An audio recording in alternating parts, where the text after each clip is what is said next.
Hello viewers, welcome back to my video. আমি master chef চলে এসেছি অঙ্কিতা সেন তোমাদের সাথে একটি চিকেনের কি যে ঘন্টার মাথার রেসিপি শেয়ার করতে সেটা জানি না, তো দেরি না করে চলো শুরু করে দেই। প্রথমে চিকেনগুলোকে ভালো করে ধুয়ে নিয়ে লঙ্কা, রসুন, আলু, পেঁয়াজ নিয়ে ভালো করে ওগুলোকে কাটাকাটি করে নিতে হবে একটা করে একটা করে। এবার পেঁয়াজগুলো এত সুন্দর করে কাটতে কাটতে আমার তো একদম ছোটোবেলার রান্নার কথা মনে পড়ে গেছিলো। যাই হোক, পেঁয়াজ আবার কাটা শুরু করে দিয়েছিলাম।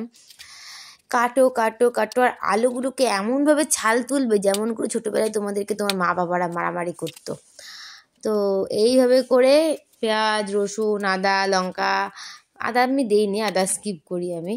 তো যা আছে সব সুন্দর করে কেটে নিই। বা রসুনগুলোকে ঠিক এরকম সুন্দর সুন্দর করে করে পিস পিস করবে, দেখো এরকম করে একবারে সবগুলোকে কেটে নিবে। তারপর একটা মিক্সিতে রসুন, লঙ্কা, পেঁয়াজ এই কটা নিয়ে ভালো করে মিক্সিতে গ্রাইন্ড করে নেবে।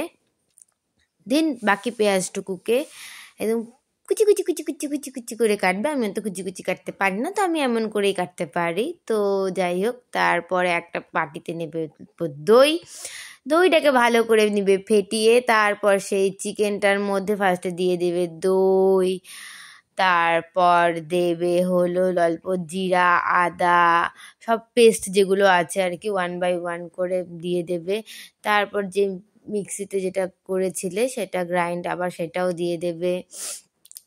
তারপর সেগুলোকে সাথে আলুগুলো যে ছিল ওটাকে দিয়ে ম্যারিনেট করার জন্য আধ ঘন্টা রেখে দেবে। তারপর আধ ঘন্টা পরে একটা গ্যাসে একটা ফ্রাইং প্যান বা কড়াই নিয়ে নেবে, সেখানে পর্যাপ্ত পরিমাণে তেল দিয়ে দিবে। তেলটা গরম হয়ে গেলে ভালো করে নাচানাচি করিয়ে নেবে তেলটাকে। তারপর দিয়ে দিবে জিরা, যে জিরাটাকে তুমি স্কিপও করতে পারো, আমি দিয়ে ভুল করে ফেলেছিলাম। তারপর দিয়ে দিবে হচ্ছে তোমার তেজপাতা, কাঁচা লঙ্কা আর সেই মশলাটা, মিক্সার গ্রাইন্ডারের বাকিটুকু। তারপর মশলাটাকে ভালো করে একটু কষিয়ে নিয়ে সেখানে দিয়ে দেবে নুন, হলদি আর বাকি পেঁয়াজটুকু। তারপর সেই যে মিক্সিতে মানে সেই কড়াইতে সেই জিনিসটা সেটা ভালো করে একদম করে হাতা খুন্তি দিয়ে ধিতাং ধিতাং করে নাচিয়ে নাচিয়ে নাচিয়ে নাচিয়ে যাতে করে সমস্ত যখন ওটা ভাজা ভাজা হয়ে যাবে মশলাটা, তারপর দিয়ে দিতে হবে চিকেন, সেই যেটা ম্যারিনেট করা চিকেন ছিল সেই চিকেনটা।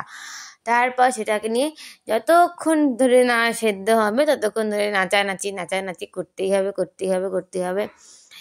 একটু করে দেখবে যে শুকিয়ে গেল নাকি, আবার হলো একটু করে যদি শুকিয়ে যায় তারপরে একটু দেবে দই, যাতে করে একটু টেস্টটা বেড়ে যায়। আমি দইটা দিয়েছিলাম অনেকটা অ্যামাউন্টেরই, কারণ আমার দই খেতে ভালো লাগে। তারপর একটু তোমার জল দিয়ে দিবে, হালকা সামান্য জল দিবে, কারণ বেশি জল লাগেনি সেদ্ধ হতে, চিকেন থেকে জল বেরিয়েছিল অনেকটা। তারপর অনেকক্ষণ ধরে এটাকে ভালো করে সেদ্ধ করবে যাতে করে কাঁচা কাঁচা খেতে না হয়। তারপর দিয়ে দিবে অল্প অ্যামাউন্টের ঘি। এবার ঘিটাকে দিয়ে নিয়ে আর তারপর তোমার হচ্ছে দিয়ে দিবে অল্প গরম মশলাও, ঠিক আছে? তো তারপরে এটাকে একটু হালকা নাড়াচাড়া করে গ্যাসটাকে বন্ধ করে রেখে দিবে, এবার তোমাদের যেমন করে ইচ্ছা রেখে দিবে। আমি অনেক স্পেশাল চিকেন রান্না করি, তো আমি আমার মতন করে তোমাদের দেখাচ্ছি। এইরকমভাবে তোমরা অ্যাপ্লাই করতেও পারো, নাও করতে পারেন। Tan tan. কিন্তু সত্যি বলতেছি, এটা দেখতে এমন হলো, খাইতে সেই ছিল।